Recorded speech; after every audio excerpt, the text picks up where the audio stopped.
Assalamualaikum warahmatullahi wabarakatuh. Selamat pagi anak-anakku sekalian, siswa kelas 5 SD Negeri Oeba 3. Baik, pada pertemuan kali ini Bapak akan menjelaskan tentang mata pelajaran IPA pada materi organ pernapasan pada hewan dan manusia. Materi disusun oleh Bapak Rinaldo dan Ibu Fatima Menge SPD. Baik, langsung saja di sini Bapak akan menjelaskan tentang kompetensi dasar. 3.2 menjelaskan organ pernapasan dan fungsi pada hewan dan manusia serta memelihara kesehatan organ pernapasan manusia. 4.2 membuat model sederhana organ pernapasan manusia. Tujuan pembelajaran yang pertama mengetahui macam-macam dan fungsi organ pernapasan pada hewan dan manusia. Yang kedua, siswa dapat mengetahui cara memelihara organ pernapasan pada manusia. Yang ketiga, siswa dapat membuat alat sederhana organ pernapasan. Baik, langsung saja di sini Bapak akan memperkenalkan kepada kalian tentang pengertian pernapasan. Apa itu pernapasan? Tentunya setiap hari kita sudah tidak asing lagi mempraktekkan ataupun menjumpai yang namanya proses bernapas. Proses bernapas adalah proses menghirup udara ya dan mengeluarkan udara. Udara yang dihirup itu oksigen, udara yang dikeluarkan itu karbon dioksida. Ya, sampai di sini paham? Ini adalah pengertian pernapasan atau bernapas. Kita lanjut. Dalam pembahasan kali ini, Bapak akan memperkenalkan 3 poin pembahasan, yaitu alat pernapasan, kemudian sub poinnya yaitu materi manusia dan berbagai hewan, ya. Baik, kita langsung saja perkenalan dengan alat pernapasan pada burung. Alat pernapasan pada burung terdiri dari 2, yaitu paru-paru dan pundi-pundi udara. Ya, kita lihat di sini, ya, ada paru-paru, kemudian ada trakea, ada pundi-pundi udara, ya, dan pundi-pundi udara di bagian belakang ini ya. Baik, selanjutnya, apa itu pundi-pundi udara? Untuk menyimpan udara yang akan digunakan pada saat terbang. Kemudian yang kedua, pada saat terbang burung tidak bernapas lewat hidung, melainkan mengambil udara cadangan di pundi-pundi udara. Nah, pada saat terbang melayang, burung mengisi pundi-pundi udara. Selanjutnya, alat pernapasan pada reptil terdiri dari hidung, tenggorokan, dan juga paru-paru. Alat pernapasan atau paru-paru. Di paru-paru, oksigen diserap dan karbon dioksida dikeluarkan. Reptil yang sering berkubang di air lubang hidung dapat ditutup agar air tidak masuk. Contohnya reptil buaya, kadal, ular, cicak, dan biawak. Ini gambarnya ya. Yang tidak tahu gambar buaya, ini contoh berbagai hewan reptil. Ya. Komodo ya. Selanjutnya alat pernapasan pada amfibi. Ya, pada alat pernapasan pada amfibi. Kita tahu hewan amfibi. Nah, ini tadi proses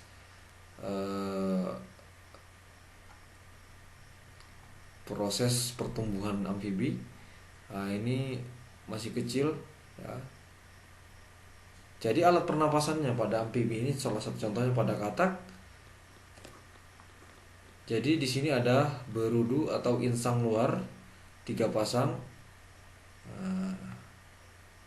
Berudu setelah 9 hari, insang dalam, katak muda menggunakan paru-paru dan kulit, katak dewasa paru-paru dan kulit. Kulit selalu basah untuk mengikat oksigen. Jadi ada prosesnya. Makanya tadi dilihatkan fase perkembangan pada hewan amfibi. Kelanjutnya pada ikan. Bagaimana proses pernapasan pada ikan?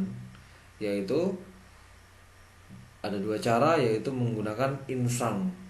Ya, menggunakan insang, yaitu ada 4 pasang, kemudian dilindungi oleh tutup insang dan terletak di kiri dan di kanan kepala untuk bernapas. Kemudian ada gelembung renang, yaitu fungsinya adalah untuk menyimpan O2, mengatur gerakan naik dan turun. Itu untuk gelembung renang pada ikan. Nah, ini kita lihat penjelasannya. Cara ikan bernapas yaitu dengan cara ikan itu mulut terbuka, tutup insang tertutup, udara masuk ke mulut. Kemudian di sini O2 diserap oleh pembuluh darah di insang, CO2 dikeluarkan dari insang. Kemudian mulutnya tertutup, tutup insang terbuka, udara keluar dari tutup insang. Jelas ya? Di sini sudah gambarnya sudah cukup jelas. Kemudian ikan yang hidup di tempat yang kekurangan air atau berlumpur itu memiliki yang namanya labirin. Apa itu labirin? Labirin adalah lipatan-lipatan pada insang yang berguna untuk menyimpan cadangan oksigen ya. Biasanya pada area berlumpur. Nah, selanjutnya pada serangga. Bagaimana cara bernapas serangga? Yaitu menggunakan trakea. Ada pembuluh dua ya di sini, stigma, corong yang terletak di sisi tubuh kanan dan kiri untuk keluar dan masuknya udara.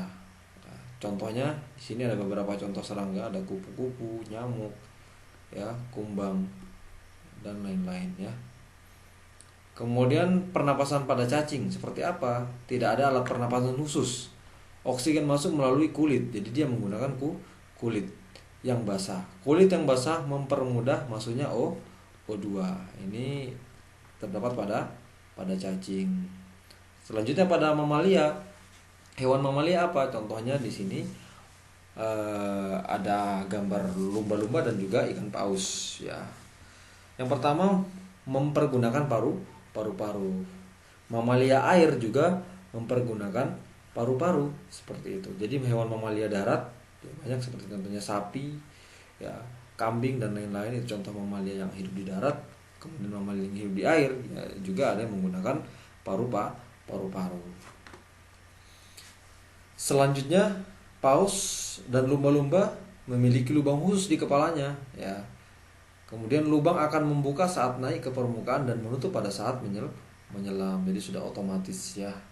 Ketika dia ke permukaan maka akan membuka, dan ketika menyelam maka akan menutup. Alat pernapasan pada manusia yaitu jelas menggunakan paru-paru. Apa itu paru-paru? Paru-paru itu terletak di dalam rongga dada dan di atas otot diafragma. Paru-paru dilindungi oleh tulang dada dan tulang rusuk. Lihat pada gambar sudah sangat jelas ya. Kemudian paru-paru kanan terdiri dari 3 gelambir. Paru-paru kiri terdiri dari 2 gelambir. Lihat pada gambar. Nah, ini struktur paru-paru ya. Di dalamnya ada apa saja? Ya, di sini ada yang namanya mulai dari hidung, kemudian ada pangkal tenggorokan atau trakea, kemudian ada bronkus, ada pleura dan alveolus yang ada di dalam bronkus ini. Itu ada organ kecil yang namanya alveolus. Bronkus dan bronchiolus di dalamnya ya. Nah, di sini ada bagaimana proses pernapasan pada manusia. Udara keluar dan udara masuk. Seperti apa contohnya? Lihat. Proses pemasukan udara disebut juga sebagai inspirasi. Yaitu masuknya O2. Masuk melalui hidung ke tenggorokan, bronkus, bronchiolus dan alveolus. Di situ tempat pertukaran oksigen menjadi CO2 terdapat di alveolus. Kemudian naik kembali menuju bronchiolus, bronkus, tenggorokan, kemudian keluar lagi lewat hidung, atau dia mengeluarkan zat yang disebut dengan karbon dioksida atau CO2. Ini disebut dengan ekspirasi ya. Kalau tadi pemasukan inspirasi, kalau pengeluaran adalah ekspirasi. Nah, hidung itu di dalamnya ada yang namanya penyaring kotoran, ada bulu-bulu halus ya, rambut hidung, ada kemudian selaput lendir untuk menyaring kotoran pada udara yang masuk, dan kemudian menyesuaikan suhu dan kelembaban udara yang masuk dengan suhu dan kelembaban tubuh. Nah, perlu diketahui bahwa dalam pernapasan pada manusia itu ada 2 cara ya, ada 2 macam, yaitu menggunakan otot diafragma dan juga otot antar tulang rusuk ya. Pernapasan yang menggunakan bantuan otot antar tulang rusuk disebut juga dengan pernapasan dada. Kemudian pernapasan yang menggunakan bantuan otot diafragma juga disebut dengan pernapasan perut ya. Jadi ada dua macam, perlu anak-anak ketahui. Selanjutnya kita beralih kepada penyakit pada alat pernapasan atau gangguan pada alat pernapasan.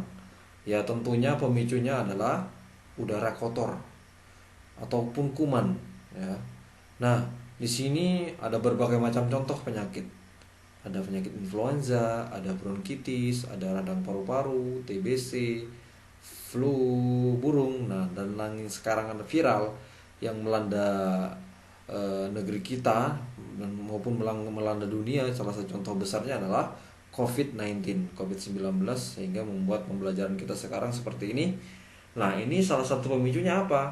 Ya, salah satunya adalah udara kotor, kuman yang awalnya disebabkan oleh pola hidup yang tidak bersih dan pola hidup yang tidak sehat. Nah, tentunya inilah penyebab kenapa terjadinya berbagai macam penyakit. Tentunya apa yang harus kita lakukan? Nah, salah satu contohnya kita harus disiplin terhadap protokol kesehatan. Itu sudah harga mati. Ya. Adapun pandanganmu soal COVID-19, mari disiplin protokol kesehatan untuk apapun pandanganmu, ya apapun pandanganmu soal COVID ataupun virus-virus yang lain itu tetap harus disiplin dengan protokol kesehatan untuk melindungi kamu, keluarga dan lingkungan. Biasakan menggunakan masker satu, ya menggunakan masker, kemudian rajin mencuci tangan, makanya kemarin Bapak kasih tugas untuk mencuci tangan. Yang ketiga, jaga jarak fisik ya. Makanya kita sekarang tidak boleh kumpul-kumpul di kelas, tidak boleh tatap muka karena salah satunya untuk menjaga persebaran virus COVID-19. Dan juga hindari dan jangan bikin kerumunan. Jadi ini supaya tetap diperhatikan pola hidup sehat, PHBS ya kan? Oke, anak-anak sekalian, mungkin cukup itu saja yang dapat Bapak sampaikan terhadap materi kita pada kali ini. Ada beberapa poin penting yang kalian ambil kesimpulannya. Yang pertama, kalian harus mengenal macam-macam alat pernapasan pada hewan dan juga beberapa fungsinya. Kemudian, alat pernapasan pada manusia dan beberapa fungsinya. Dan yang ketiga adalah macam-macam penyakit dan penyebabnya. Dan kemudian bagaimana solusinya untuk menjaga pola hidup bersih ya. Tentunya harus disiplin terhadap protokol kesehatan yang ada. Sudah harga mati. Cukup sekian untuk materinya. Mari kita lanjut sebagai bentuk evaluasi. Silahkan kerjakan latihan soal berikut, terdiri dari 10 nomor. Kemudian yang terakhir adalah soal keterampilan. Silahkan kalian membuat alat peraga paru-paru menggunakan bahan botol plastik. Alat dan bahannya sudah terlampir di situ. Kemudian cara membuatannya sudah Bapak jelaskan. Setelah selesai silahkan kumpulkan ke guru kelasnya ya. Selamat mengerjakan, sukses selalu. Cukup sekian pertemuan kita pada kali ini. Wassalamualaikum warahmatullahi wabarakatuh.